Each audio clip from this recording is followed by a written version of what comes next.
Count Countdown. Okay, we're on. Hi, All right. this is Asians Not Brainwashed by Media. We are joined by Brandon, one of our good friends. He Hello. was born and raised in Iowa, and he was in the military and has some unique, interesting experiences from the Asian American perspective. So, Brandon, why don't you introduce yourself? All right. Well, hey, Gary, Paul, thanks for having me here today. Really appreciate it. It's a new experience for me, actually. This podcast thing has really kind of taken the world and the internet by storm, and it's like my first time doing it, so it's awesome. But yeah, my name's Brandon. Born and raised in Des Moines, Iowa. Went to Iowa State University. Go Cyclones! And then I spent 7 years in the Air Force as a public affairs officer, and then I came up to the Pacific Northwest to pursue a career change of sorts, to get into the tech world, get back into STEM, study computer science. And I'm actually now planning on going back to Iowa State to pursue my second degree in computer science. But I would say that I still had a very rewarding experience for 7 years in the military. Got to see a lot of things, got to travel the world, meet lots of excellent, awesome people, and I wouldn't take it back or change it. So, Yeah, so there have been a good number of Asian Americans in the military, but this is the first time that I've actually spoken with anybody who is of Asian descent in the military. Really? Recently, yes. So if you don't mind just letting the audience know about your experience in the military, what it was, especially as an Asian American male, that'd be great. And that's actually kind of surprising to me, man. Yeah, because there's a lot of us that go into the military and serve, as Asian Americans, So, just a little bit quick background, of course. So first generation, born here in the United States, and kind of growing up, you kind of go through life experiences that are somewhat different from what you see in mainstream America. Your preferences, your social values, and your values with family, kind of they're different from what you see in mainstream America, and just kind of how you relate to a lot of your friends. For example, a lot of times you would hang out with friends at like the playground, and they talked about how their mom and dad were probably going to pick them up and take them out to like Disney World or whatnot for like a week. And then you come home and you realize that you guys can't go to Disney World that year. You don't understand why at first. You just kind of, you're like, I wonder how come I'm not going the same year they're going. And then as you grow up, eventually you get to go to Disney World, and you're like, well, this is awesome. How come I couldn't go years earlier when my friends went? And you realize that your parents just had a different upbringing than other families and whatnot. That's just the beauty of that. But realizing that when you're first generation and your parents, when they came over here, they started off with little to nothing, whereas other families didn't necessarily have that kind of experience. You kind of find out that there are opportunities that are made easier for them than yourself, and you kind of take it upon yourself to realize that if you want to make it here in America, you gotta find ways to get up there, perform. And I found that military service was one excellent opportunity for me to get into that, and that's why I decided to kind of focus my efforts while I was in college to do the ROTC program, to see what it was all about, and to see what the military had to offer. Came to find that I qualified and earned a full ride scholarship through the military while I was in college. And so after my first semester, they paid for everything for the rest of my 4 years that I was there. And so that's how I came to be in the military. Very cool. And how was your experience in the military? Oh man, it was incredible. I've gotten to see and do a lot of things that you would not be able to do or see anywhere else. Of course, you are, giving a part of yourself in, the interest in the, the service of the country, and you have these opportunities to really represent yourself for something that's, bigger than just your name, your family name, where you came from. It's it's definitely, enthralling. And, you know whether I was stationed in uh, Colorado, or if I was overseas, stationed in the Middle East, albeit for maybe a month or two or so, uh, the the level of focus that every individual had on their specific task or what they were, required to do in the military was unbelievable. Everybody had a story to tell, but everybody understood and they operated, with the same mindset that we have a mission, we have something that needs being done, and we're going to go out there and we're going to do it. Being in the U.S. Air Force, I came to realize that, you know, the Air Force is truly the best in the world at what they do for a lot of different reasons. But, you know, all of that comes down to just being able to do its job, and the Air Force does it very well. They do it with swift, awesome power, and a sense of professionalism that you seldom find in a lot of different places. I told my airmen this all the time when I would go to a new base, and you would get assigned to a different location. And as an officer, I'd be put in charge of anywhere between 10 to like 40 different airmen, in the public affairs office. And I would tell them, we are here to tell the stories of the men and women who, are the best, the brightest, and deadliest professionals on this planet. They have excellent stories to tell, and we're here to make sure that their word gets out there. Because if not for anything else, there would be no reason for the American public to support us. This is an all-volunteer force. There's less than 1% of us here in the United States that choose to do what we do here. And so our specific role is to be here and support them any way we can. And in return, you're going to find that they're going to look back and support you all the same. So, All right. So you're an officer in the military. yes. So what kind of work does that entail? So you have two different corps, of course. You have the officer corps, you have the enlisted corps in the Air Force, or actually all branches of the military. So starting off, when you go through officer training, you can either commission through an ROTC program, you can go to a military service academy. So you've got, U.S. Naval Academy out in Annapolis. You have West Point. You have the Air Force Academy in Colorado, which I was stationed at for almost 3 years. And basically, as an officer, your charges and your responsibilities are more broadened. You take the more commander type roles, where your managers, your directors, your decision makers at higher levels, where you're managing large numbers of people doing specific things at any given time. And so you're often kind of the name entails it right there. You're officers. You're the ones in the office pushing paper. You're the ones sending out the emails, making decisions so that money can be allocated to a certain effort. You're the ones that are in the tents, in the planning rooms, looking at specific details for a mission. And then you are the ones that are going to go back out there and talk to your airmen once decisions and things are made. And you are the ones that are going to assign and tell them exactly what their responsibilities are. Cool. So what are some interesting missions that you've been on?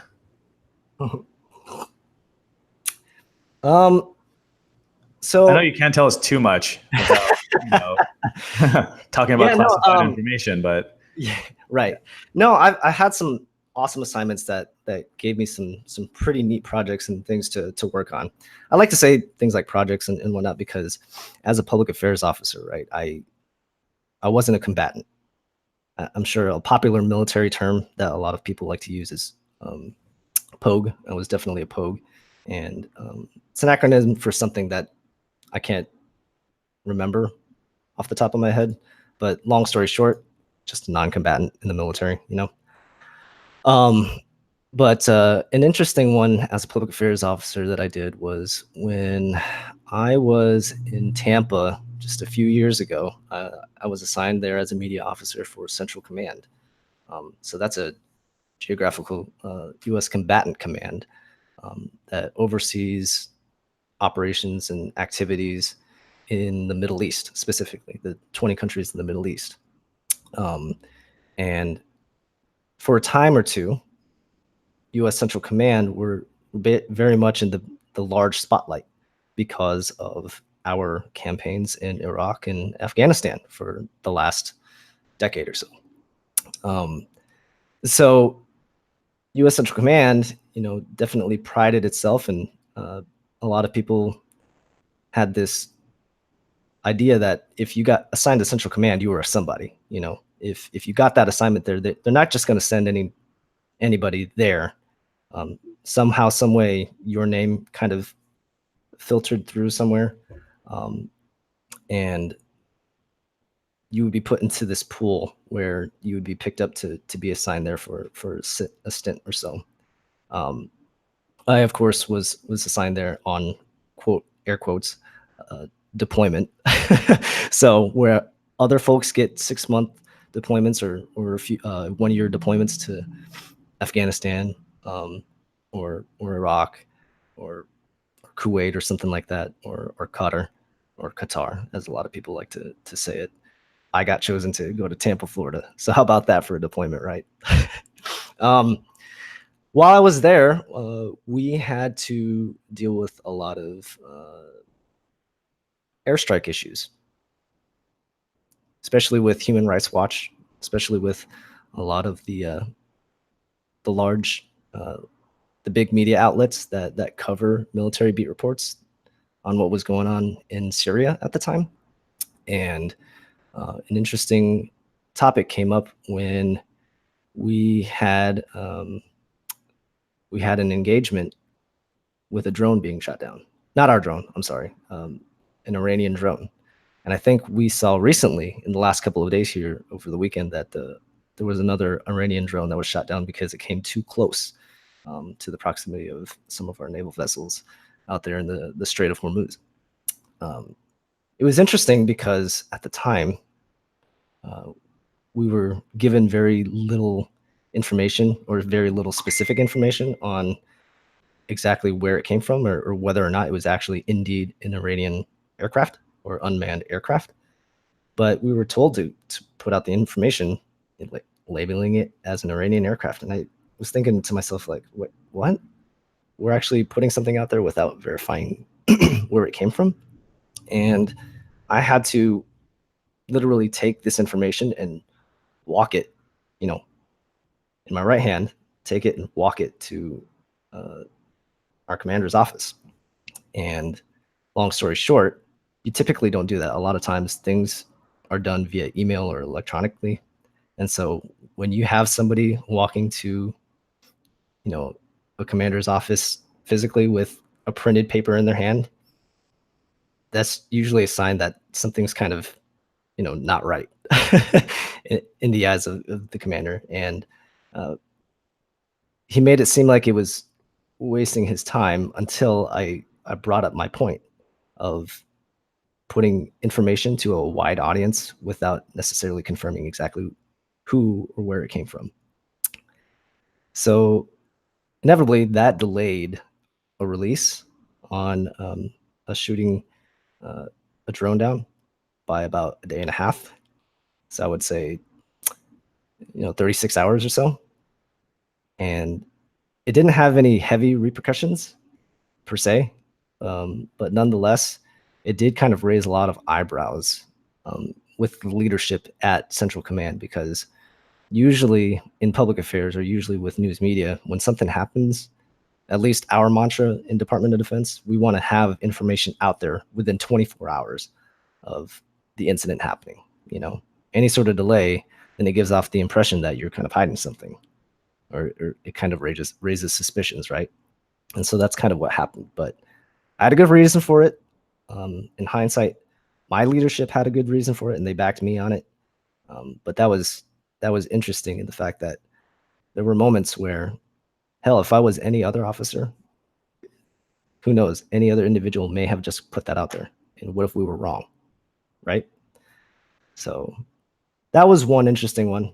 Some people may be kind of snoozing off by now, but Yeah. So to simplify that, like, what exactly happened, if you could just maybe summarize that for? yeah. So now that the information is out there and is like 2 or 3 years old now, we did shoot down a Shaheed 129 Iranian drone, and it was very much the same incident that happened a couple days ago. Drone just kind of came too close to where our forces were at in the Strait of Hormuz, and as required, rules of engagement. If they're going to come too close to us, unannounced, unfettered, we're going to scramble jets and take them out of the sky, and that's exactly what happened. But I think we were a little quick at the time to label it as an Iranian drone when it wasn't necessarily 100% positive ID that's where the aircraft came from. You can just put an unidentified aerial vehicle, but then you put unidentified, as my commander told me, it's going to make it sound like you shot down a UFO. And we definitely didn't want to do that. So he's just like, let's just walk it up to the commander, make sure that he's okay with it. Otherwise, we can just hold off on it for the time being and let our folks in intelligence kind of sort that out and give us the information before we can put it out public. So you're saying sometimes our military shoots down drones or, does certain things preemptively that, might not act in its best interest. It's not what I'm saying at all. What I'm saying is sometimes the information might be going out there a little too quick, and it has potential to being inaccurate, because we try to stay to, our mantra of getting things out there within 24 hours of the event happening. That's a challenging thing to do, Right. You don't always have the right information on hand, and there's a lot of people, there's a lot of players that are involved in providing that information to public affairs so that you can put it out there. Do you think the military does that on purpose? Do you think they delay it on purpose? No, not at all. And so I guess what I'm getting at is, so because of the fact that there's so many people involved in the gathering of that information, it's very hard a lot of times to put accurate data out within 24 hours, even if it's a basic 2 or 3 sentence thing where you see it all the time, right? You see like news releases where it says, hey, there was an active shooter incident at this mall. Initial reports are saying that 4 people were injured, no casualties, including the shooter. The investigation is still ongoing, and updates will be provided as they become available. So that's like what, maybe 3 or 4 sentences? You see that all the time. And a lot of times before social media really took off, that would come from an official website. You would go to CNN's website or Fox News website, and you'd see it on there. Nowadays, you see that same type of information because it fits in, I think it's like 280 characters now on Twitter. You see that as an official Twitter blue checkmark verified account putting out a press release on their Twitter. And sometimes that can happen within 6 hours of an incident. Sometimes it could happen within 58 minutes of an incident. And there's always that potential that because of how fast it's getting out there, it may not be the most accurate information. And so the next thing when you look at it, the next thing that might come to your mind is, okay, well, where's my resource coming from? Is this a Twitter verified account? Oh yeah. Okay. Well, this is, CNN or Fox News. They got the blue check mark next to the name. This must be verified. So they have to be right. They have to be accurate because that's what they do. I'm here to tell you guys right now that we even have verified account on Twitter. It's blue check mark verified for U.S. Central Command, and that's not always the case. It the the process of gathering and releasing information to the American public to tell you guys about what's happening is not easy, and sometimes there are people who are willing to kind of bend a certain rule or another to make sure, just to take that extra time, that extra step to make sure that what we're saying and telling you guys is the correct information. Because at the end of the day, none of us wants to be wrong. Absolutely none of us. There's no reason for it. All right. So you're saying that what the military releases to the media is usually, they usually go over it a few times before they release the official statement. Tons of times. You have, and that's another reason why a lot of times it's okay to just not put something out within 24 hours. Sorry for the white noise back there, right next to a road that leads to the highway. That release that we were talking about from a couple years ago, where we shot down an Iranian drone, that probably went back and forth from specifically my area, my desk area, to the commander's desk, maybe 5 or 6 different times, because there are things that we want to strike out and replace. Hello, check. Yes. Sorry, my audio went out there briefly for a second. I thought I lost connection. Because a lot of times there are things that you want to strike out and put in with different information. And then when you go back the second time, they'll be like, oh, actually, no, that original one was fine. You could put it back in there. And you're just like, you just want to rip, your hair out. You're like, well, why are we changing our minds now all of a sudden? And then there are other times where you have updated information where you have to say it's what they call a lot of times when, especially when we're talking about like airstrike reports and stuff, they have a dim count. So deceased, injured, missing, and a lot of times those numbers will change. And so in the process of trying to get something out within 24 hours, just a few hours later, you're going to find out that, oh, okay, so we actually don't have one person missing. That person's actually dead. So, take 29 dead, now update that to 30. Take the one missing, now update that to 0. And then you just have to find a way to put that in plain English so that you can send that information out to the American public. And that all takes time. All of that takes a lot of Sounds time. good. So what you're saying is that the military is very careful when releasing official data. All right. Yes. So how long? So you're in the military for 7 years, right? Yes. And what caused you to leave the military? Just personal reasons. At the end of the day, while I have been very privileged to have those experiences as an Air Force officer, at the end of the day, I did not see myself doing it for the rest of my life. I think at the point where I started to really focus on things that were more for myself than it was for the greater mission or something larger than myself, I realized that was my time to give up the uniform and let somebody else come in, someone who is absolutely about the mission, who's absolutely about American interests and something greater than themselves, and let them serve our country. What do you mean? I was taking that away from them. I'm not saying that at all. So what exactly about the military and you having differing beliefs that cause you to say this is enough? Well, I wouldn't necessarily say that it's like different beliefs. So, I mean, when you sign up for military service, when you sign up for the Department of Defense, and you got to realize, I'm talking specifically about U.S. military, right? This is service in the national government for your government's interests, for your country's interests. And I'm still all about that. we're on 100% all volunteer force, which means at least with that layer, you realize that anybody who understands and acknowledges exactly what they're getting themselves into, they believe in it, and they're all for it. And I was all for it for those 7 years. That's why I got in. Um, as soon as, for me personally, as soon as I realized that I was interested in my own self-being in a way that the military could not provide it to me, right?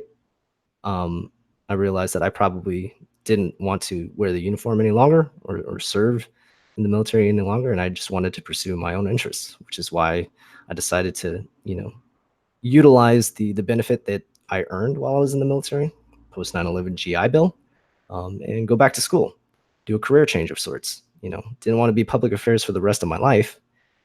I absolutely loved what I did for a lot of different things, but there were other things about it that I didn't like very much. And over time, those things that I didn't like about it just kind of overtook, the good things that I got out of public affairs, and I realized that it wasn't for me anymore. Specifically, do you want me to talk about why? Yes, like certain incidents or specific cases in which you realized that it wasn't for you anymore. Overall, as an officer, for me anyway, I felt like I was becoming something that was just not me. I felt like I had to fake it. I had to fake it a lot of times to make it, right? You hear it all the time in American culture. You fake it till you make it. And suddenly, out of nowhere in the last decade, that kind of mindset, that kind of ideal, fake it till you make it type of thing has been encouraged and empowered and somewhat justified by its ends, right? So, for example, a very broad example, not related to the military, in social media, you see things on all the time. You used to see it on Facebook, for a little bit on Twitter, but now it's mainly on Instagram. You see photos, and what is it of? Photos of food.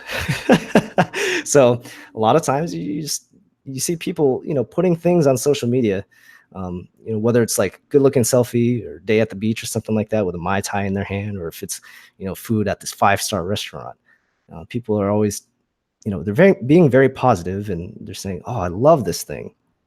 But there's a lot of potential for it to be a double-edged sword of sorts, because a lot of times other people look at that, they scroll through their feeds of the people who they follow, and when they see more and more of this type of stuff, this type of lifestyle, they become envious, and they start comparing it to their own lives, and realizing that if they're not getting enough of that, where they're being able to post things like that, like 5-star steaks on their feed every day, they're going to feel ashamed of themselves, and they're going to feel like, man, what can I do to live that lifestyle? What can I do to better myself, right?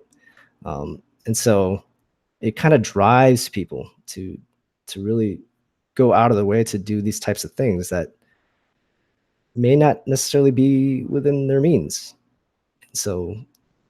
And so thus becomes this fake it till you make it type of thing. And then if they eventually come around to build their own brand, that's great.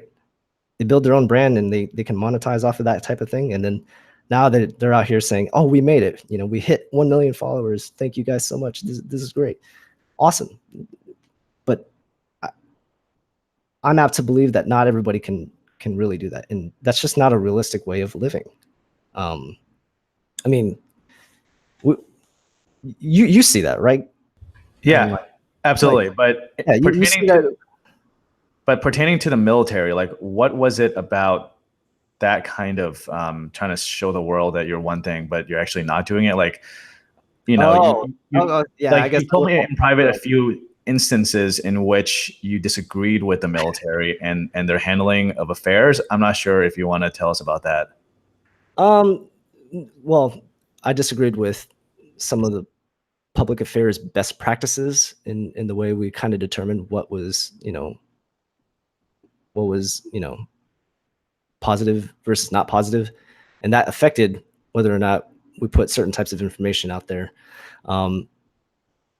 And I think at the end of the day, I just realized that I did not want to, I did not want to be a part of a job where a lot of times our our information and our products are at the behest of what the commander decides. All right, give us one example. All right. So when I was at the Air Force Academy, we dealt with a lot of controversial topics. We dealt with a lot of scandals. You hear about like the sexual assault scandals with cadets in proximity of other cadets that are of the opposite sex, and you hear about cheating scandals all the time. And it's just a lot of negativity between like 2012 and 2014 surrounding that type of thing. Nonetheless, there's a lot of positive that happens at the Air Force Academy as well. A lot of awesome, excellent, great stories that come from those service academies with the cadets, breaking, uh, finding scientific breakthroughs in research and innovation. But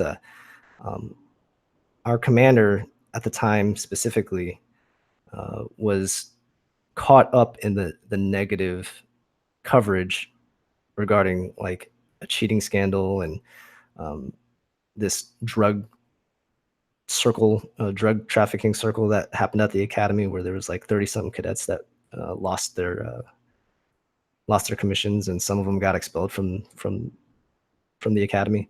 And so at the time, she would look at these stories and she would come back to my boss, who was he was a lieutenant colonel, and she would be like, "Hey, how come you guys aren't crowding the Google search engines with our positive news stories? Why are we only seeing the negative ones?" He had to go back to her and he was just like, "Ma'am, at the end of the day, we're not Google. we can't control how their search engines, operate to where you always see the bad stories pop up on the feed."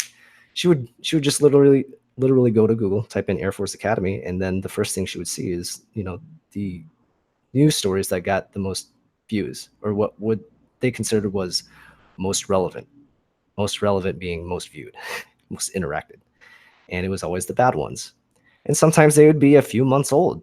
They wouldn't be even the newest stories. They'd be just the most prominent ones that got passed around, whether it be by newsfeed or by Twitter, or even our own website, where you're supposed to find most, if not all, of our latest news. So because of her concerns with the negative news popping up, specifically in the Google search engines, that drove our 5 staff writers to bring their output to like maybe 4 stories a day each. That's 20 news stories. I'm assigning 20 news stories each day to my 5 staff writers because we want to try and overtake a Google search engine so that more people can see like the positive that's coming from the academy than the negative. I could probably do that for like half a week or a week, but then afterwards you kind of run out of things to talk about. That's kind of stupid.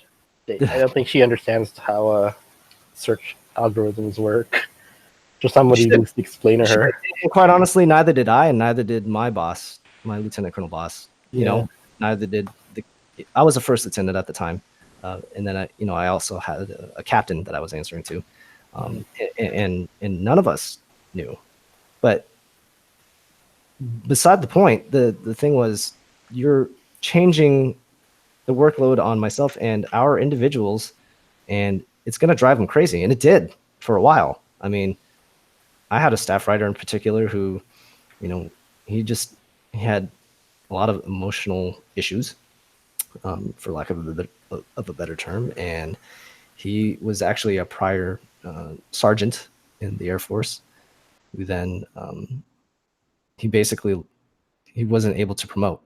He was not able to promote, so he decided to get out of the military, and then he came back as a civilian.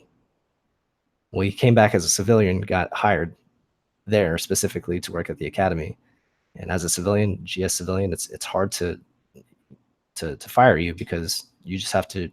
It's a very extensive process of showing you being counterproductive versus productive. And so for the longest time, he felt like he could do whatever he wanted, because he'd be very brash, and he'd misbehave, but he would also write excellent stories, which is great. He knew how to leverage that. And I had a hard time with it. But as soon as he started seeing the workload kind of ramp up, he had issues with it, rightly so. And he would just kind of take it out on me and my leadership, but specifically me, because I was a lieutenant at the time and I needed to build my experience from the ground up, whereas he was in the business for like 10 plus years. So we obviously tussled for a little bit, and I don't think he's there anymore. But you could see it in the eyes of the airmen and the staff writers that worked for me, that, you know, this was definitely a step in the wrong direction. We're not approaching our coverage of our own activities the right way. And I agreed with that. I took that stance, and I was just like, man, I really hope this doesn't happen anywhere else. But it does. It happens in a lot of different places. I can't speak for all assignments, and I can't speak for all bases and all, you know, all commands, because I just simply wasn't assigned to all of them. But I have a good breadth of experience. You know, I was in Air Education and Training Command for a while. That's Air Force Academy, and then I went to PACOM for a little bit. I was in Korea, and while I was there, you felt a little bit of that too. It's like, well, how come we're not covering more of this positive news stuff? Well, quite honestly, sir, I just don't. There's not a lot of story there. And then when I got assigned to Special Operations Command, you know, down in New Mexico, it was cool for a while, and then afterwards they wanted more. Commanders wanted to see more of the positive stuff. So they wanted us to cover a story about, you know, spouses wrapping up cookies for the holidays and then making a story out of it. I was just like, is that a story that we really need to talk about? Like, there's a lot of important things that's going on at the base right now. Do I really need to be talking about Christmas cookies being sent to our deployed service members? I mean, okay. And anyway. I feel like some of the really good stories that you could be covering, like, would probably be a secret, kind of like classified. You know what I mean? We don't cover those. Anything that involves classified information, we don't necessarily cover those. So, when we're talking about stuff, especially that's CONUS or continental United States, the things that are stateside, not necessarily overseas, you talk about a lot of training. You talk about a lot of preparation. You talk, like, specifically at Cannon Air Force Base, which is the one in New Mexico where I was at. You know, for a while they were pushing to do a lot of renovations and a lot of additions to the base. So it was a modernization campaign of sorts, where we probably got close to $1.29 billion in defense funding within Special Operations Command. And a lot of that did come to Cannon Air Force Base. And so, you know, we had to cover stories on, you know, new flight kitchens or new places where our airmen could eat without having to drive miles from where they worked to be able to get a quick meal before they had to go out on a training flight and whatnot. We talked about a lot of renovations to our gyms. You know, got a bunch of new gym equipment that weren't aging, and, you know, it gave you a sense of pride knowing that we're making improvements to a place that is generally seen as kind of sucky, because we're out in the middle of nowhere in New Mexico. There's not a lot of things to do, so a lot of your time is spent on base. Those are important stories, and I was happy and proud to cover those. It was great. Sometimes I needed a little nudge to find them, because I just simply wasn't aware of all of them at the time. I had just gotten there, but those were good stories. But then afterwards, it's like once you give a mouse a cookie, they're going to ask for a glass of milk. People wanted to see more stories. So dealing with spouses and their involvement, granted, spouses' involvement with the, you know, the military base out there and them supporting their significant others, their active duty counterparts. It was great and it was important, and you can't give them enough credit for the sacrifices they make day in and day out as well. You know, when they're at home while their loved ones are out doing the damn thing, got to give it to them, man. That can be tough sometimes at home as well, but you just kind of have to play that balancing game. I don't know about a cookie drop. Yeah. So tell us a little bit about like race relations in the military. Like, what's you know, I'm gonna talk about that a little bit. Like as an Asian, not much I Asian can man in the really. military. There's not much I can really say about that thing. I think overall it's been very good, and it's been very balanced. Never at my point in my 7 years had I experienced like um, direct racism or professional racism in terms of my job requirements or the requirements of the mission or whatever we were assigned to do. It's been pretty balanced, fair and equal opportunity. I met a lot of other officers, a lot of other airmen in general that were Asian American, and they've had the same fair treatment. It's just, hey, came here to to volunteer and sign up to do something, and so you've got certain requirements, both physically and mentally, that you have to meet to be able to do the specific job that you do. And they all obviously made it to that point to be able to serve in that capacity. It's nothing different about it. There wasn't nothing that I experienced directly military related in terms of racism. I didn't see anything out of line as well. The few times that I did see something that was out of line, it was a piece of news that came to us that we had to put out, and it would just be something that I didn't directly see with my own eyes. So, for example, there was like an incident at the Air Force Academy where they had a Bible verse on a whiteboard. I believe this was in 2014. And this Bible verse was controversial because somebody walked by and they were offended by it, offended by the fact that this person could put a Christian Bible verse on their whiteboard and it was facing like a public area or a public trafficked area in the dormitories. And where they were able to do that, there were other certain religions that they would have shunned upon for putting like images or verses or any other sort of content reflective of that kind of religious religious preference in that public area. And so we just simply had to kind of cover that for a little bit while people had questions like the local public that was in the surrounding Colorado Springs area. You of course have the graduates in the AOC, people from the academy who graduated or went to the academy at some point and then became involved afterwards.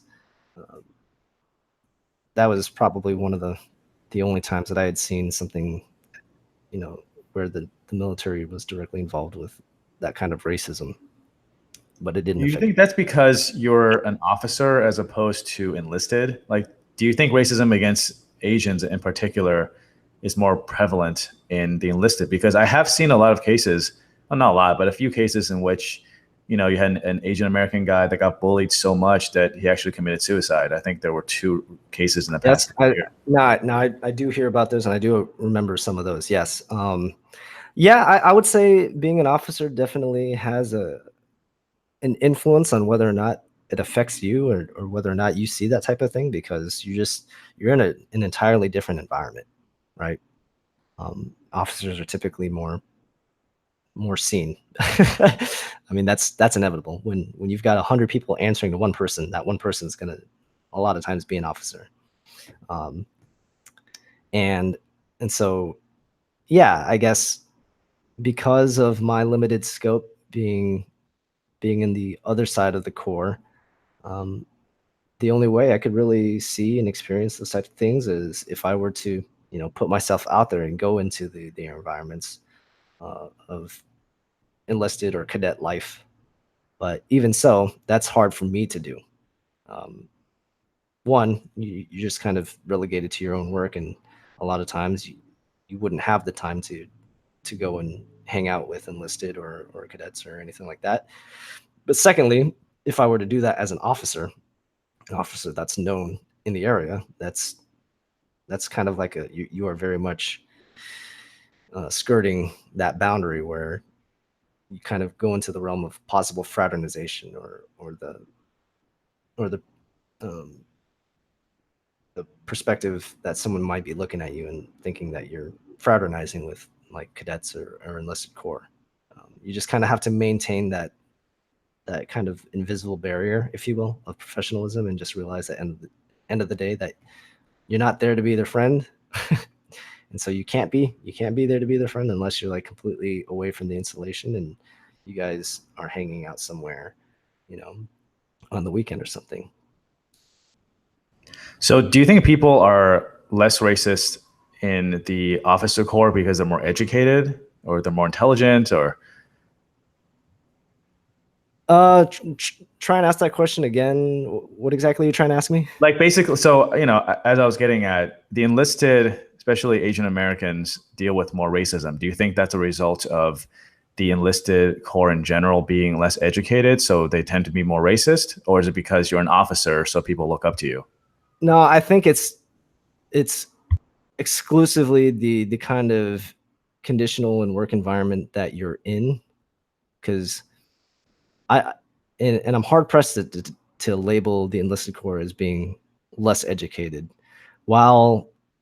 because while most of the enlisted corps comprises of having a lower level requirement, right? You can just enlist straight out of high school. You don't have to have a college degree in order to be commissioned in the officer corps. You typically have to have a bachelor's degree in something.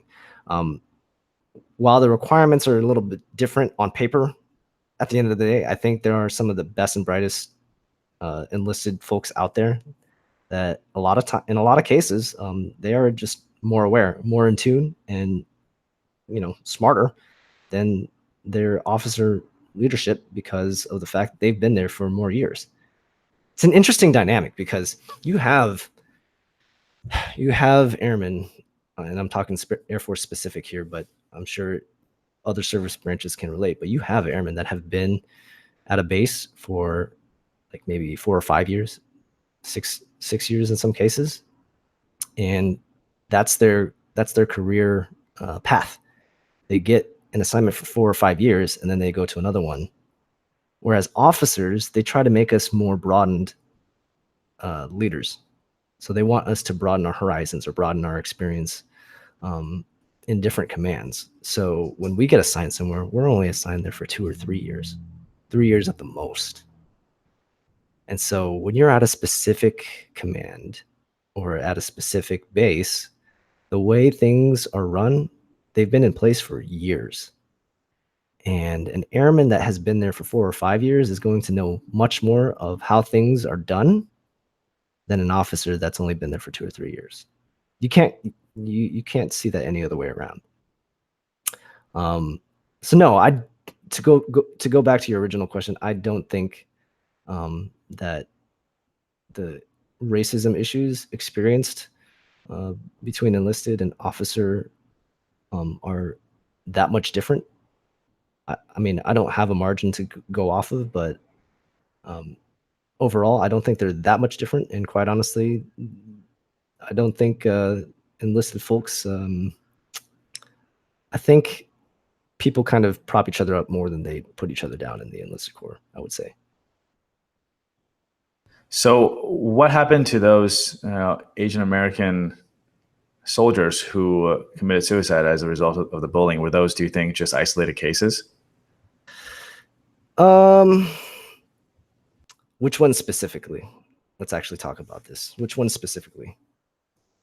I mean, there's one I can think of that happened in the U.S. Army. Yeah, it happened a couple of years ago. I can look it up. Do you remember the person's name? Paul. Danny Chen. The Danny Chen one. He was U.S. Army. Was he the one that? He wasn't killed in action, was he? I can't. It was suicide. No, I don't think so.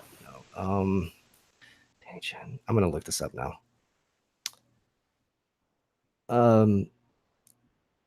Repeat the question one more time. I'm sorry, as we're bringing this up.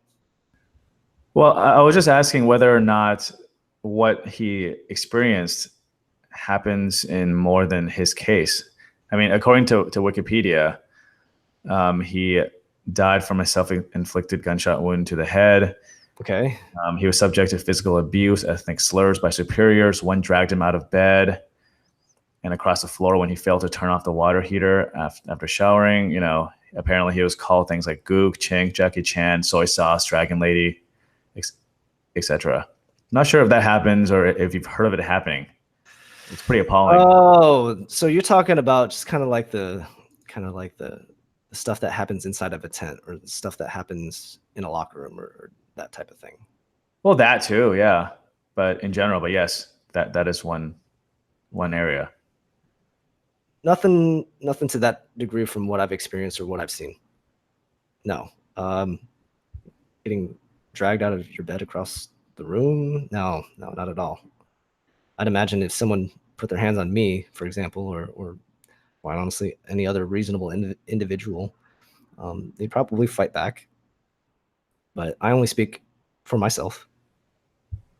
Hell yeah, I'd fight back. Yeah, I don't know. Never once been called a gook or a chink, or a dragon lady, or anything of the like while I was in the military. There have been instances where there was like a couple of bad jokes that were made outside of uniform, outside of the military base, outside of the military environment. This was all stuff that where you're just kind of hanging out as boys in a bar, and then tempers flare, and sometimes people kind of misstep and say things. That's happened a few times, but nothing to the point where I was going to completely, we were going to get into like a fist fight or anything, because afterwards we realized what had happened, and we kind of come to grips and compromises and apologize to each other, and you squash it right then and there. That's that. What happened? Like, what are some things that were said, and were these your colleagues? Oh yeah, these were definitely my colleagues. These are fellow officers. Like, what kind of stuff have you heard? So it's just like drunk talk, right? Like when you're drunk and you're just like, yes, yeah. So we're sitting there. We're probably like 22 at the time, but we're on a beach in Florida having a good time, and we're just talking about certain girls that we see across the bar and whether or not we're going to go talk to them and whatnot. And you just kind of call dibs, right? Because calling dibs back in like 2010 and stuff, that was kind of the thing for a while. I don't know if you guys felt the same way about that, but you call dibs. And there was a couple of us who were eyeing this one in particular with her group of friends, and she was just one that stood out, just the way it goes. And I wanted to call dibs on her, but everybody else just they wanted to kind of flex and say that they were going to do it. This is all really douchey, like men talk, right? So we're peacocking amongst ourselves as we're getting ready to try and just kind of mingle and talk to a group of girls. And at one point, one of my friends was like, "Hey man, listen." He says, "Nothing against you, but I think I probably have a better shot, because I don't think she wants to talk. I don't think she wants to talk to some higa looking person." I was just like, "What the hell? What did you just say? Really?" And so that's when we kind of got into a big argument on what exactly he meant by that. It's like, are you talking about like selection based off of ethnicity? In part of the conversation, or in part of the argument, he barked back and was just like, "Yeah, I mean, just think about it. Do you see anybody else here in this bar talking, or do you see any other girl in this bar here talking to an Asian dude?" I was like, that has nothing to do with it. That's some bullshit, man. But yeah, no, that was squashed later on that night because it was just me and that one other dude, and then our friends kind of had to jump in and like separate us for a little bit. But we're all in the same group, right? We were all part of the same corps, and quite honestly, we were all in the same service departments, if you will. Not necessarily the same job, but we definitely met with each other multiple times during the week, whether it be at meetings or whether it be just working face to face with each other and on a specific project where we needed input from one person's expertise versus another. And yeah, we had to realize that quickly, and that's what we did. We realized that quickly enough to come to grips with what we got involved in, and then we just squashed it right there.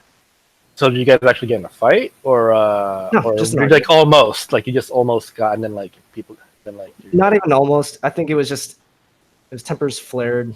It's an argument. You had an argument. It was quickly realized, and so your friends jump in away for a while, and they break you up, and they take you to a different side of Hold me back, man. Hold me back. yeah, nothing like that.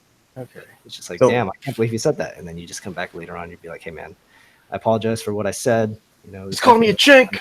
Yeah. So it was nothing terrible. Was this dude white or black or Hispanic He's or? white. He's a white guy. Oh. Let's see. And what was the girl? What was the girl? What He was was white. she? Oh, interesting. Yeah. Where was this at? What? I'm not going to tell you where it is exactly, but it was in Panama City, Florida. Where does this guy live? What's his? I'm just kidding. I don't think I talk to this guy anymore. No. I guess if we're really getting down to that kind of talk, it didn't happen to me directly, but I did see a couple of instances. This is Neanderthal talk inside of your own cave or whatnot. But when I was in Florida, I was in a classroom with 12 other people going for the same. We were all training to become air battle managers. That's neither here nor there. But we were all hot shots in like flight suits because a lot of the people that were in this job were probably people that were training to become a pilot at one point and didn't meet the muster or didn't make the standard. And so, they got reassigned to become an air battle manager. And so it's just a lot of us. We were just like a lot of hot shots and jocks in this one room. We were studying. And a lot of times you're in there for like 12 or 14 hours at a time trying to learn something because you have to learn it really fast. High performance, you're part of the combat air force. You're all aviators. And you guys got to learn this stuff. Well, when you're stuck in this small, crowded, like not very well air conditioned room for a long time in your flame retardant flight suit that like gets up to like 110 degrees within 20 minutes of you putting it on, you tend to go crazy. And so a lot of times you kind of say what's on your mind and you're on a short fuse. But I remember some of my classmates didn't necessarily have that kind of like peacock mentality, or they didn't come off as the alpha male type as much as others. And so they would get a hard time for it. And so one in particular, he was always seen as kind of like a pretty boy. He always had a clean cut type of haircut that was somewhat stylish, somewhat modern-ish. It wasn't the traditional like high and tight that was, that's very representative of like a military mindset. But he definitely came off as kind of a pretty boy. He always wore like the nicest watches and things. And, when we hung out on weekends and stuff, he wore the nicest clothes, had like the latest kicks that came out. He was really into shoes. And a lot of people just kind of made fun of him for that. And I was just like, come on, guys. Like, are we really bringing this to the workplace? As we're sitting there on this one hot summer day, trying to study for something, they started calling him, gay. They started calling him gay, and the most egregious 3-letter starts with an F word. And they were throwing it around and laughing at to each other, amongst each other about it. And all 12 of us are in the room. He can hear all of this, and we're trying to study. And so while they're, cracking jokes and laughing about it and just being like, hey man, did you hear that new album that just dropped by Usher? You'd be great as a backup dancer or something like that. Something really ridiculous about that. At one point, I was just like, man, enough is enough. I don't want to hear this stuff anymore. So I snapped. I was like, Jesus Christ, guys. The more you talk about these jokes, is probably the more you could probably get a few of these words memorized. And I'm sure he's trying to do the same thing. So it's probably better if you just keep your mouth shut and just read your material. Like, I don't understand one, why you guys are laughing about this stuff. I understand that we're in a locked room, but would you say this to anybody else if we were out, having oysters or something like that? If we were out having beers? Probably not. So don't do it in here. And, they kind of turned at me a little bit and they were like, wow, yeah, Brandon over there is getting a little heated. I think we have to calm down before he does something. I'm like, do you really want to try it right now? For a little bit, people would try and make fun of it, but I think I talked them down enough to where they realized that things just weren't funny anymore. So they stopped reacting to it. The other classmates stopped reacting to all these jokes and all the things that they would say about one of my classmates. And then they just stopped. Nice. You took a stand. That's great. Do you think that's because he's Asian? Huh? What? Oh, so I was just saying that it's great that you took a stand. Do you think he got made fun of because? Oh, he wasn't Asian. No, he. Oh, the thing was, he wasn't even Asian. So I see. He was Hispanic. Not sure if he was like Mexican Hispanic or if it was a different kind of Hispanic. I don't talk to him anymore. Gotcha. But yeah, no, I think he was actually Mexican Hispanic. But he spoke perfect English, just like me and you. No accent. He was really into pop culture, of course, all the nicest things. He really liked rap, hip hop, club music. He liked going to clubs, you know, and it was just a matter of different cultures clashing, because we also had some folks. One was in particular from Alabama, but he wasn't the one that was making a lot of those jokes. He was actually more introverted, but he would just kind of facilitate some of that stuff that's going on. And I think that's kind of what started it too, is that my friend here, the pretty boy, was sitting next to the guy from Alabama, you know, and they were like basically table mates throughout the entirety of the course. And so the jokester, he was actually academically the top of the class, and he just felt the need to make fun of the fact that they sat next to each other. And so he'd make jokes saying, he'd be like, "Whoa, easy there, buddy. I think you're sitting a little close next to the Alabama guy. You don't want to give him the wrong idea, because knowing his Southern background, he may actually go for it." You know, just small little jokes like that. But it's just like, you tend to take things a little too far once you make that first initial joke.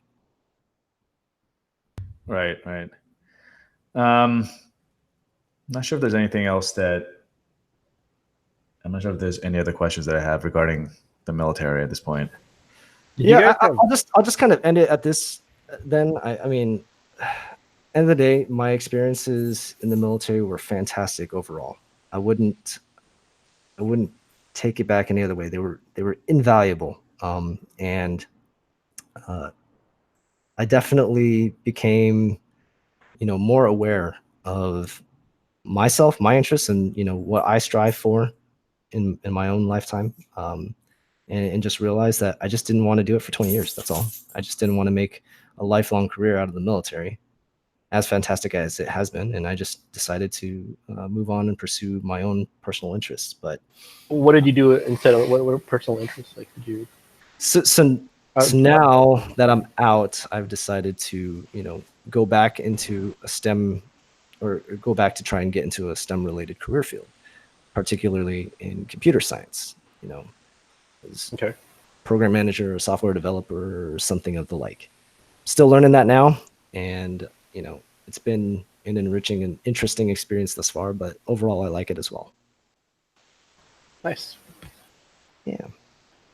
Sounds good. It's been about an hour. I think we should probably wrap it up soon. So is there a take-home message that you'd like to tell us, or any summarizing points, Brandon? I would just simply say, you know, when we're talking about, specifically, of course, on this cast, we're talking about Asian American activism overall, and we're talking about certain issues that affect us as Asian Americans. Just realize that you kind of have to look at the different facets of the story that represent the issue, right? And realize that there's more to it than just the one side that we see as it affects us as Asian Americans. An example of that is, of course, what's recently happened in American, you know, U.S. Hollywood is, you know, representation in Hollywood.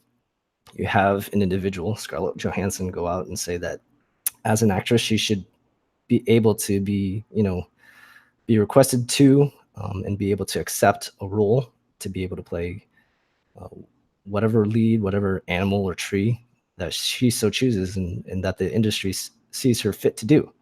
And she kind of says it in a way that implies that she should be able to do that without receiving any backlash for it.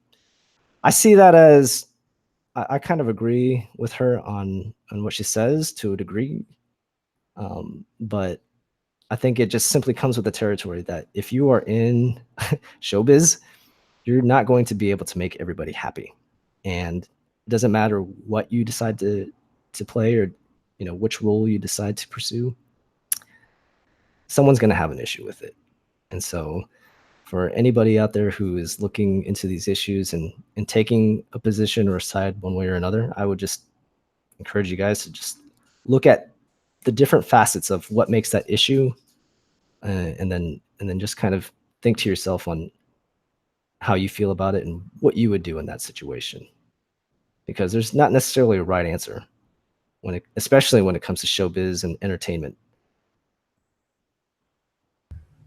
Yeah, you could argue that, and I mean, it's kind of going off on a tangent, but you can argue that in many ways. I mean, yes, she does have the artistic freedom to do that, but as we've talked about before, Asian Americans in the media is improving, but our representation in the media has always been minimal. And so the problem with her taking Asian roles is like there's not many roles in general for us, and if she takes a role, there's like virtually none left, right? So that's the issue from our standpoint. Yeah, no, I don't think she took the role though. You know what I mean? Like she was offered it. Like they gave it to her. The Ghost in the Shell, right? Yeah, and I mean that movie bombed. You know what I mean? No. For good That's reason. true, but still, like the fact that she took a role of a Japanese person in that film is, I don't know. That's okay.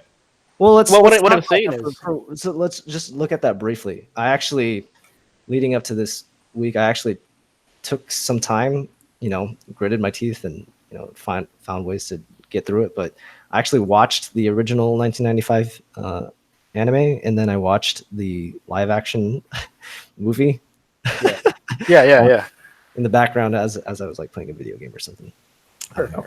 But I got the gist of the original story, and I would look up some videos seeing both sides of the issue for specifically her role in Ghost of the Shell. So that's where this is coming from right now. Just letting you guys know ahead of time.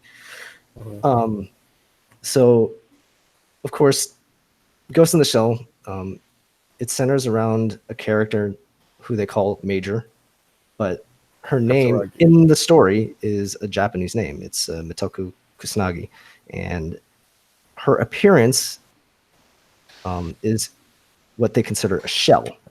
It is a robotic or a cyborg type body. So that's the context of the story. That shell has a Japanese style kind of haircut. And then to some degree, the cyborg kind of looks Japanese, but then also has features that are very European, like it has blue eyes. Can't really tell in the animated version whether or not they meant to have that shell appear Japanese or appear Caucasian, or if they meant to have that cyborg have an appearance of ambiguity where you could fit into any role or fit into any environment, right? They came out with a live action film. It depends, but they don't make it known, is what I'm saying. It is made known. Is it in the no? Like it's very in anime. Like you might think that they look like white people, but the thing is, like if you watch like the series or like anything like that, when white people do show up in Ghost in the Shell, they have like very distinct features. Distinct European features, like a heavier set brow and a more prominent nose. Yes. Yeah. Like they're like exaggerated. They're like exaggerated like white features. So like okay, those are white people.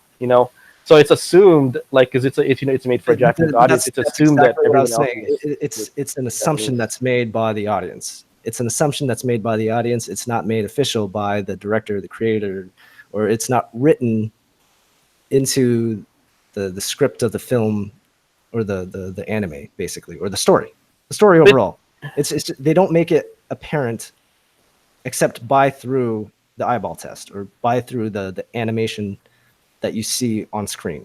That's the only information that you're given to make the determination whether or not this person or this cyborg is supposed to appear or be an Asian or be a Caucasian. There's a lot of ambiguity with that. Unless there's something that I'm missing from like the manga or the series that I didn't take the time to watch, but it's not apparently known. right? Well, I mean, just because they have I mean, there's a lot of characters in anime that like they quote unquote look white, but like they're not. Like say for example, Naruto, like has like blonde hair, but Sure. like, and some But is people he argue, supposed to be okay, Asian? He's white. Yeah, is he supposed to be Asian? I don't know. Like We Uzumaki don't know. Naruto, is that And so right? what I'm Right. saying is, for Is especially Bleach? for audience, Goku is for Goku. people, I mean, for audience members or people who are not who do not watch anime as much, are they supposed to be able to draw right away that that person is white or that person is Asian? If so, they didn't make it very well known. And so that's why I say there's more ambiguity than there is like a definitive, yes, that person's Asian. You can't say with that degree of confidence that that character is supposed to be Asian. I mean, I feel So like you have to look at their names though too. Like if they, for example, if you watch like Full Metal Alchemist, maybe, like it's very obvious. It's very like, well, the characters in that show, like their name is like Elric and Ulrich, and like it's German like names, so it's yeah, very obvious that they're white people. You know what I mean? right. Yeah, And that's another. I yeah, mean, that's another storyline, and another anime, another topic. But right. specifically, Ghost in the Shell, I think it's ambiguous enough to where it's understandable why they would cast this person or they would cast a Caucasian lead to take that role. Understandably so, because it's in the anime. She's got blue eyes, but nowhere in the story, nowhere in the manga, as far as I know, does it ever say specifically in the story or in the drama that this cyborg body is supposed to be a Caucasian body. Nor does it say that this this cyborg body is supposed to be an Asian body. You only draw that assumption from the appearance, in the appearance alone, as well as the name that is referred to that cyborg body. Nonetheless, not a lot of people, especially when it comes to mainstream Hollywood, when you're looking at a live action movie, right? You're trying to cater to an audience that probably doesn't specifically watch anime. So when you make a live action movie, you're going to cast a role to somebody that is well established and well known specifically for that Hollywood audience. I can Ugh, understand why they casted Scarlett Johansson, and I ugh. see the point. I see the ambiguity in it, and that's why I think, and that's why I go back to say, when we look at these issues as it involves Asian American activism, you got to look at the different sides of the issue and really make the determination on whether or not what we're doing is the right call, or if we just kind of need to take a step back and see, you know, how do we draw our lines? You know, where do we draw our boundaries, and what's in what instances are those lines crossed? Specifically, Ghost in the Shell, I do not believe that this is a whitewashing incident. Other movies, I do believe so, like Doctor Strange. But in this one specifically, it was too ambiguous, especially for somebody who doesn't watch a lot of anime. I watch some, but not a lot.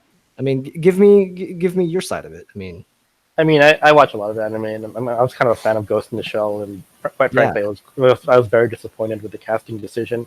I don't blame ScarJo as much because I don't I don't think that she, I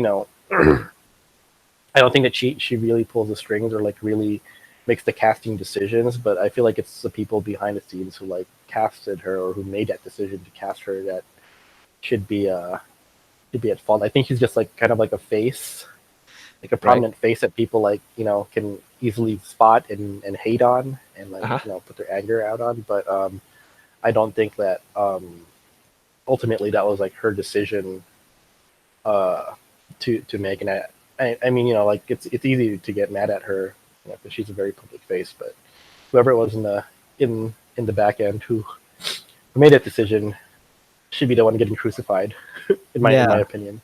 yeah, and I find that interesting because I do believe. Actually, no, I say this with confidence. I do remember reading somewhere that the director of the original 1995 film, or the animated film, um, came out saying that he supported Scarlett Johansson being in the role. And then I did Oh look up a yeah. few YouTube videos where people, it would be like a man on the street type of deal. Some people they'd be out on the streets in Japan and ask about the live action movie. and how Japanese people felt about it. And for the most part, it sounded like, albeit this is a small sample size, but for the most part, it sounded like, Japanese folks did not have an issue with Scarlett Johansson being casted for the role. Different niche. I don't know. I heard different culture, but I heard the fans though, the anime fans and the Ghost in the Shell fans were pretty pissed off about it, pretty upset. and Getting really nationalistic. They may have. Of course, the average person doesn't care because it's like they don't have an emotional attachment to the original franchise, But well, okay, so but if it's like something that you care about, it's kind of like you're more aware and you're more in tune to Ghost in the Shell. Is there anywhere outside of just based off of appearance and her name in the story? Is there anything that confirms the identity of that cyborg body that she's in? Major, or Motoko Kusanagi? Just call her Major. It's easier. Yeah. I mean, outside of appearance, outside of the fact that she's got blue eyes, and outside of the fact that in the like anime, her features and stuff. Yeah, outside of her features and outside of her name, that is Mitoko Kusanagi, do they ever make it establish that, hey, you're a Japanese body, or you're supposed to be a Japanese human? Well, I mean, it's a cyborg, right? But the thing is, Cyborg. It's you have to think about it in the context, of like. That's what I'm trying to find out. If there's no context, then how can you make the claim that this person or this cyborg is supposed to be? Well, the context is that it all takes place in Japan, and it all takes place in like or the original is like in Hong Kong and in Japan. Indeed, it does. And it's a Japanese like public government agency. So Yes. it's very unlikely that they're going to be like Caucasians. Well, I will argue though, like Yeah. her partner. I will argue though that her partner, Bato, the guy, he's more ambiguous. Yeah, her main partner, like the guy, the driver, I think. but not the driver, but Bato is He's usually driving. He's the big buff guy. He's the big buff guy that usually like that usually backs her up. I have it's easier to argue for him might be possibly that he could possibly be like Caucasian or European of some sort. I always kind of thought that in the show maybe he was. Or it's possible that he is because of like the way they drew out his features and stuff. Yeah. Well, you could make an argument that he could also be Native American that found his way in Japan. It's just there's still ambiguity there. They don't say it outright. I don't know.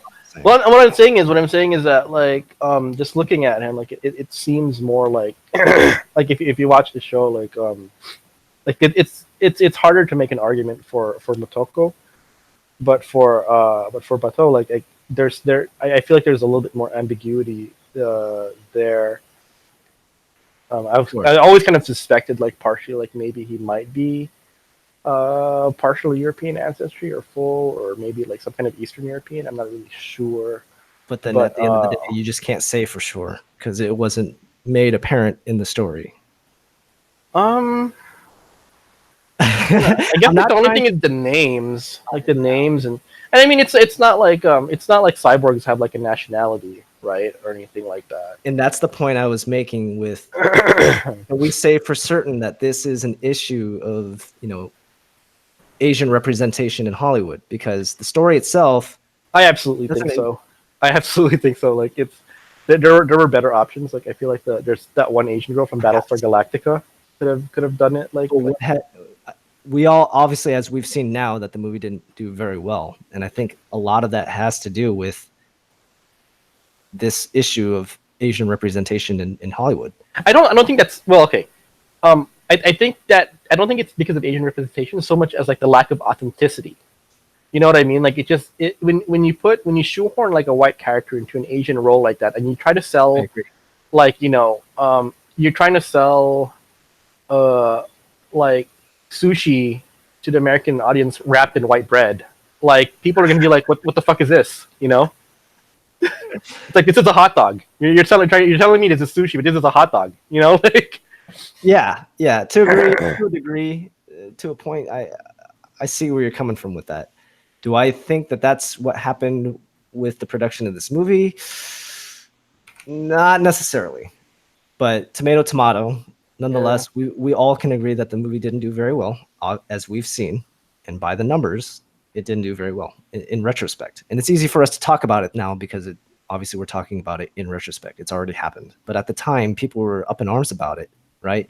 Back in like 2016 or whenever it was announced that she was going to play the role in Ghost in the Shell, everybody was up in arms about it. And I was thinking to myself, well, yeah, you're right. I didn't know anything about Ghost in the Shell at the time.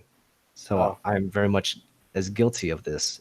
But at the time, and timing is important on this one. I was like, yeah, you're right. She shouldn't be in this. It's an anime. It's all Japanese. As I've come to learn more about the story, though, I realized that, not necessarily so, and the character may not necessarily be Japanese. Probably not necessarily Japanese. I'm not arguing that the character is, in fact, European, definitively European.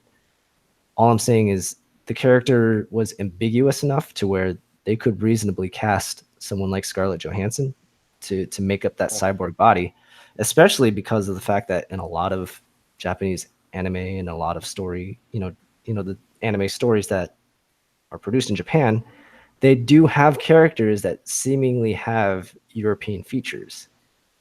Again, that's not. They're not. A lot of people like to think that, but it's just not true. It's a misconception.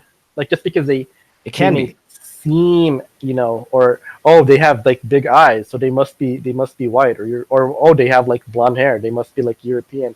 Not necessarily. And I agree with that as well. But I can see why. What I'm saying is, I can see the other side. I can see the reasons for the other side, and then I've seen those arguments online. Like, I've seen those arguments online of people saying that stuff, but it's really just, they're really like, I feel like they're like ignorant weebs that make that kind of argument. Like, I've seen it. Like, I know what you're talking about, and they make like these diagrams, of anime characters, and they must be white and blah blah blah. And I'm just like, okay, this is like, this. I feel like it's like I feel like they're like white weebs trying to justify, like, they're maybe not necessarily trying to justify, but perhaps present a different side as to why these types of decisions are made, right? I mean, it's kind of ridiculous. It's like saying, the Simpsons were yellow, so they must be Asian. You know what I mean? Not necessarily. It's like a stupid like assumption. Like, you can't. If the central story and the central characters in that story are, as far as color goes, to a point, they are depicted to be representative of a certain race or ethnicity. Like, for example, if you I feel like you can't go by just by. No, and I'm not saying that. You can't just go by that, because they have to differentiate the characters somehow. It adds to the context. It has to. That's the way you tell a story. That's what all media is too. So, like, if you read a piece of news, or if you watch a cartoon, or if you watch a documentary or something, at the end of the day, all of media is essentially storytelling. You have to have a certain type of context when you're writing or telling a story. And so a lot of the information that's going to be processed like that is going to be visual, because that's the first thing. That's the thing that it's focused on. It's what you see on screen. Honestly, and how they're depicted on screen has to give you that type of information to put that story in context. I'm a pretty avid like anime fan, and to be honest with you, like what really changes what really changes it sometimes, like, for me, is when they switch from like the Japanese audio to the English audio. And I feel like that really changes the tone, like, much greater than, say, like the look on their faces, right? Because, like, the language makes like a bigger difference in my opinion. Like, so for example, like, I'll watch, like, say, I'll watch something like Naruto, or something like a really Japanese anime, and usually like it's a lot better in the Japanese audio because it's like it feels more authentic and fresh. But sometimes like when I watch like some animes that were meant to be more European, like Full Metal Alchemist was set in Germany, so it actually kind of made more sense like when it sounded like when it was in English, when it was dubbed in English, because the characters are white, like their name is like Elric, you know, and Ulrich, and like it's just Right. they're white characters, so like it actually like makes more sense if they spoke in like an Anglo-Saxon language or dialect or something like that. But Yeah. and I feel it was Here- the same thing with like, say for example, oh, I don't know if you remember this. There was that one show, Cowboy Bebop. Cowboy Bebop was actually a pretty decent English dub because the characters' names were like were pretty Western, like Spike Spiegel. Like that's not a Japanese name. right. Like, That adds to the context, right? The fact that right. they acknowledge it in the story with the names, and they call each other by their first name, and other times they call each other by their full name. It adds to the context, and that makes the story more known, and it's understandably so. Um, which is why, yes, that's a good example of how the dubbing works with that anime. Right. Yeah. But nonetheless, that helps out to reach out to an international audience. English is becoming, if not already, the universal language of the world. Just the way it goes. Yeah.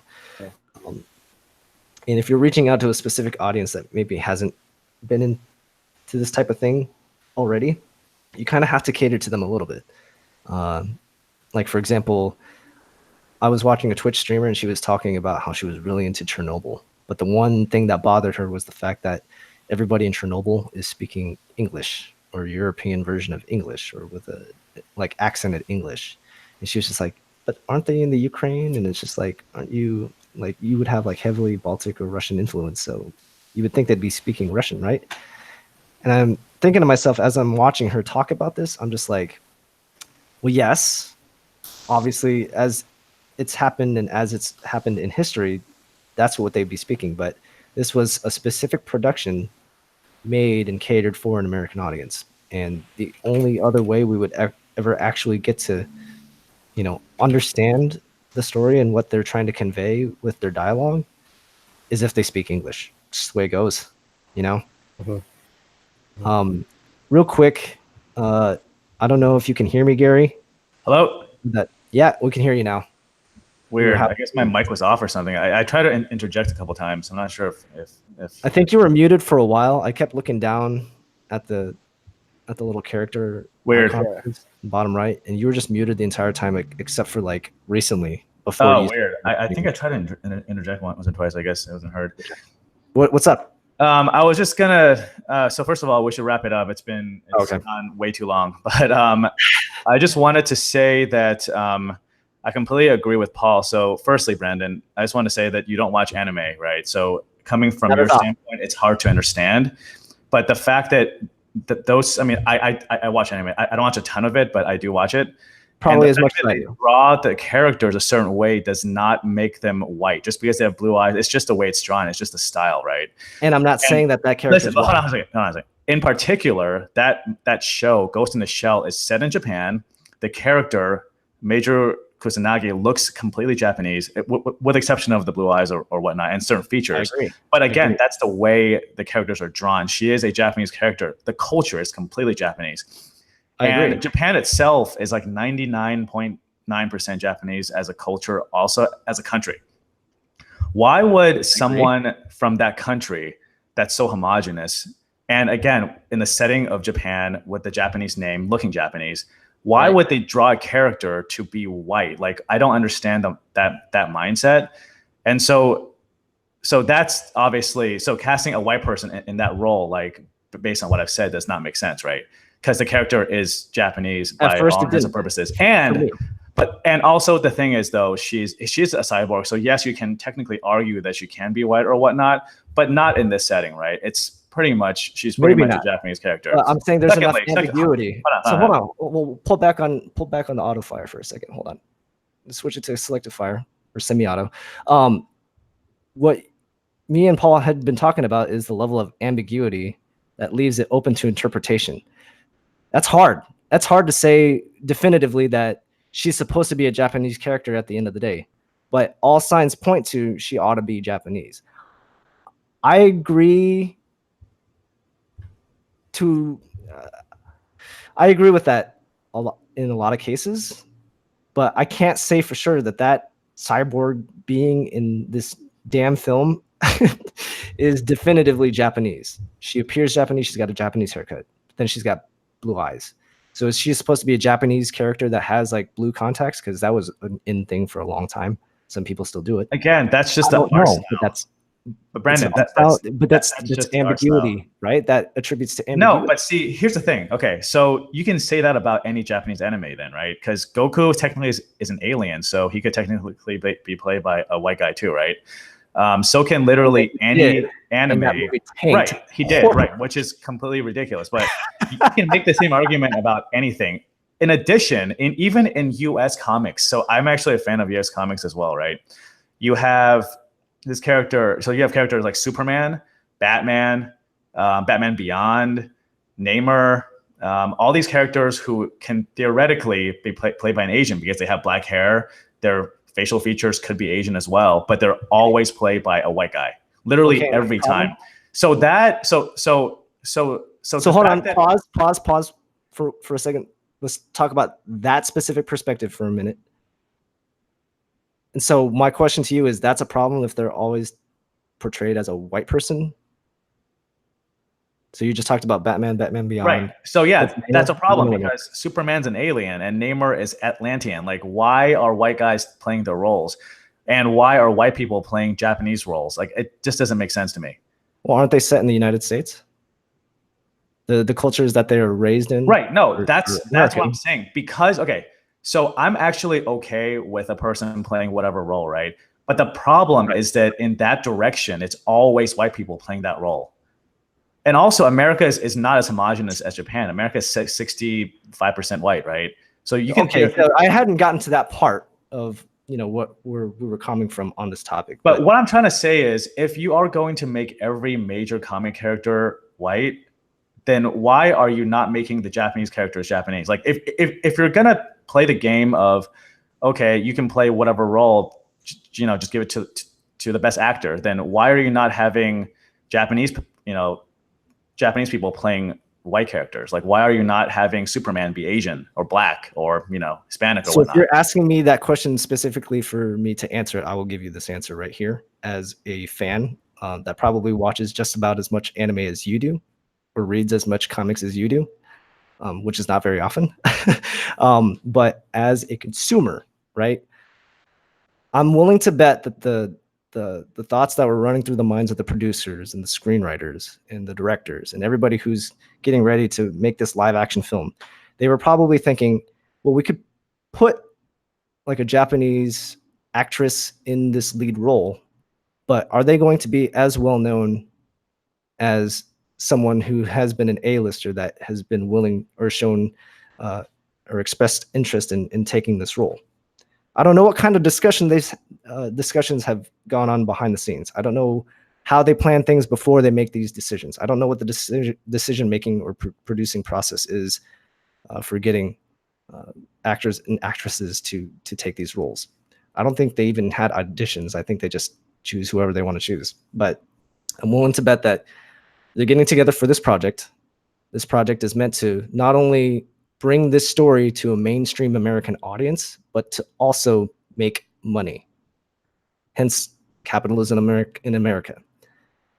Their probably best ploy was to find a more well-known A-lister actress to take the role and to see if it would, make a big hit, make a big splash.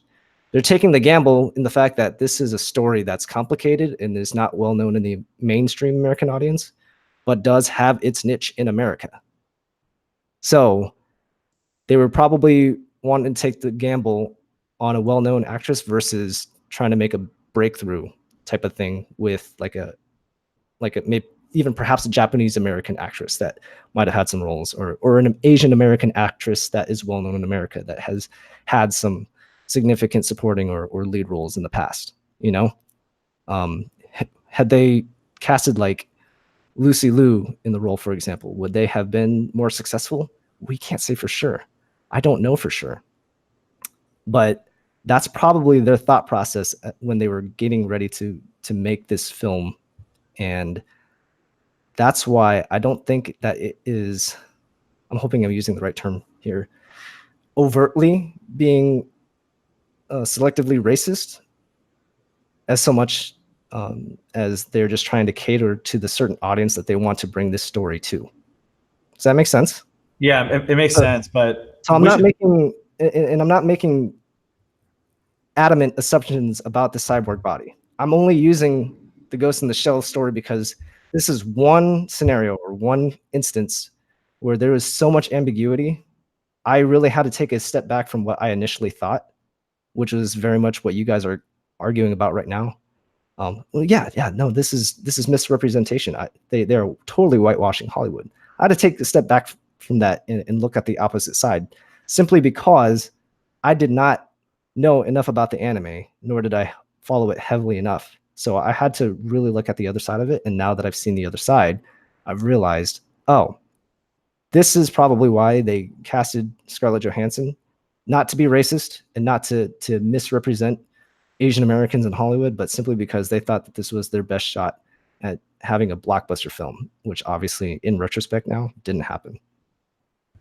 Right. So it makes that argument not accurate because she got major blowback. I mean, the fact that she was cast does not help the film at all, right? It didn't help at all. You are saying that very... It is hindsight, but still. It's retrospect, man. No, it is retrospective, but that argument is a chicken and egg thing. So before the 2000s, right? Like it's not. Brandon, hold on a second. Brandon, let me say something. Before the 2000s, you didn't have many African American actors that were really popular.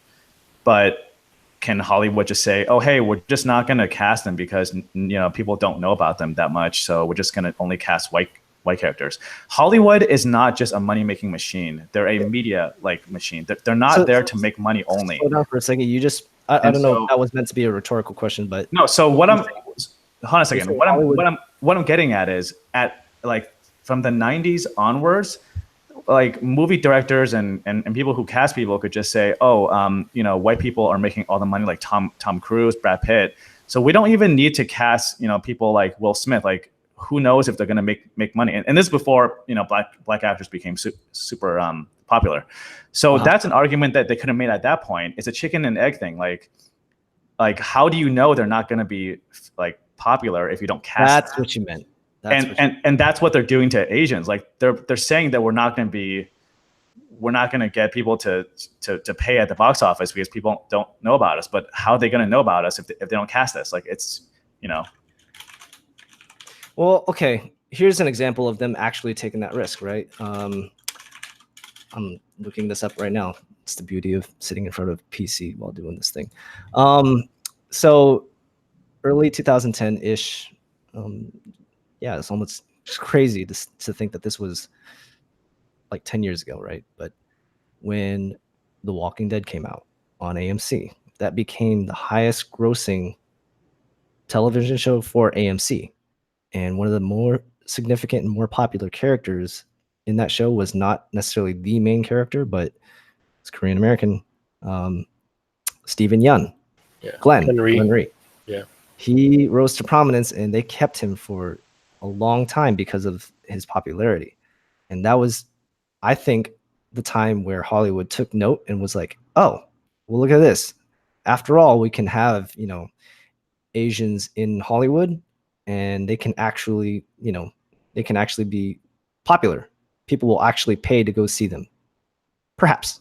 Okay. That's absolutely not true. There were Asians in media even before that, like Jackie Chan, Bruce Lee. It's not because we can't. Hold on. It's not because we can't make money for Hollywood.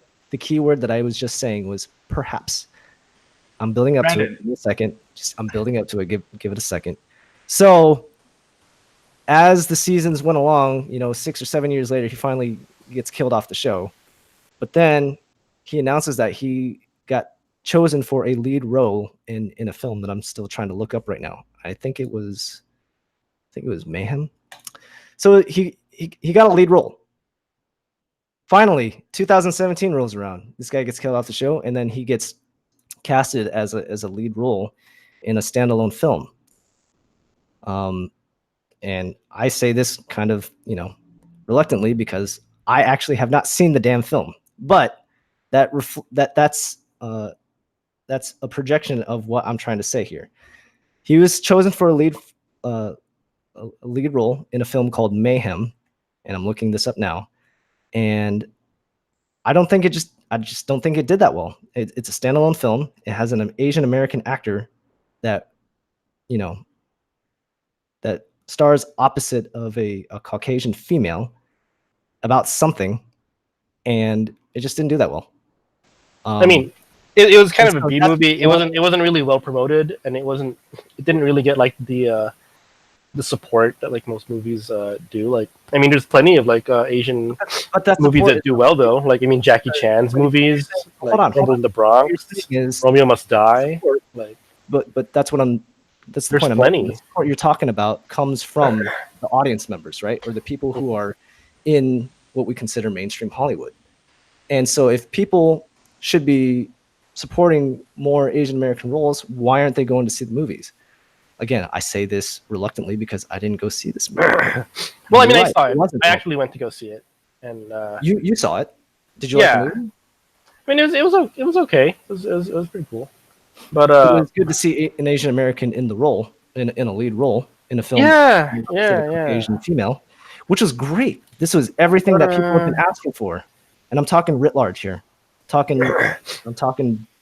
I mean, people seem to like Crazy Rich Asians, like the rom-com genre. Like that's a step in the right direction, but that's only happened in the last few years. We're not talking about the early 2000s here. That's the point I'm trying to make here. So, in this progression, as we were moving towards more diversity in Hollywood, we can't necessarily look at things in retrospect and be like, "Oh, that's ass." They're blatantly, that's representative of the problem that we're having today. We're moving towards a better. We are progressing, and I think it's moving in the right direction. A lot of work needs to be done, but I think Ghost in the Shell, for that specific example, was one example of where my foot stomp before I tried to end it here was when we're looking at issues with Asian American activism, we just have to look at all sides before we cry foul. I just, in my opinion, do not believe that the Ghost in the Shell project was one good example of misrepresentation in Hollywood. I think it's blatant. I think Doctor Strange was blatant. What do you think? Why Doctor Strange? I don't understand. They have Tilda Swinton playing the Tibetan. Oh, the Fu Manchu. Yeah. Why are you having Tilda Swinton? She's not even the main role, right? Why is it Tilda Swinton? Why is it an Asian? And just shoehorned a random white girl in there. Actress. Well, because we didn't think it was going to reach. Well, I mean, maybe she does yoga on the weekends, so she's like qualified. Neither here nor there. I just think at the end of the day, that's a blatant example of misrepresentation in Hollywood. You specifically took an Asian character from the comic and made it a white person. Here's another one that doesn't have anything to do with Asian Americans. Nick Fury. Nick Fury in the original comic was a white guy. Yep. So then they make it a black dude in the MCU, which I don't have a problem with. Samuel L. Jackson does an awesome job. He does a decent job, actually. But that's a different topic altogether. I mean, blacks are actually overrepresented in Hollywood, but that's a topic for a different day. Yeah. All right.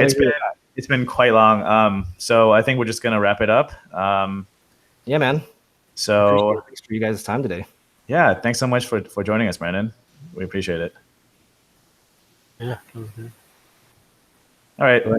Thanks. All right. Are we wrapping it up? Yeah. Go ahead and take us off of live for a second. Okay. All right. Obviously, when you go in to edit this afterwards, you can just cut out the last part of this audio. No, there's no editing, bro. There's no editing. It's like, I mean, if you want to leave this out here, we totally will. We totally are. It's part of the. Yeah, I mean, if you want to leave this part in here as we're getting ready to take us off of live but still be in the chat, I mean, leave it on there. But I don't know how that adds to your production value. Doesn't matter. All right, let's see. Go ahead, take us off of live real quick. Well, just stay in the chat though. Just stay in the chat. Sure, Just take sure. us off of live.